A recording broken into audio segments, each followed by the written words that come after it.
Hey guys, welcome to our very first Touchcast from One Light Community, and I'm going to be trying to do these every week, probably on like Wednesdays, just to kind of reminder of what we talked about during the sermon. And this is the first, August 17th, and I'm just kind of doing this right after the service, so it's fresh in my mind, but I hope you guys like it. So this week we've been talking about being wronged. And remember the story with Bill Hybels, that pastor that I was telling you about, when he ordered a muffin and coffee in New York on room service. It was like $40.60. We were just talking about being wronged. And most of us are going to deal with being wronged on a regular basis. And so I said, we're going to break these up into categories. I got these categories from Bill Hybels too. He's a great preacher.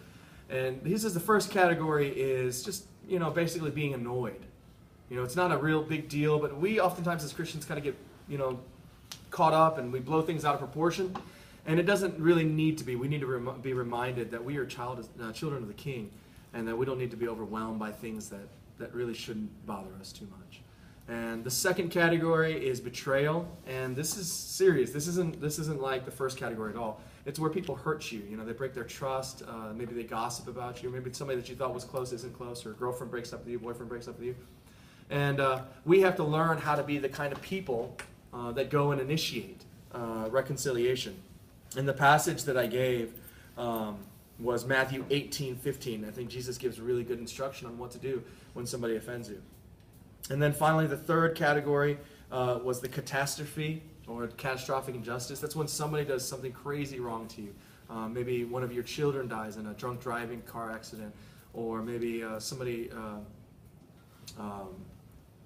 cheats on you, or your parents are going through a divorce or whatnot. Something that's really catastrophic. One of the examples I gave was ISIS and the persecution of the Christians in Iraq.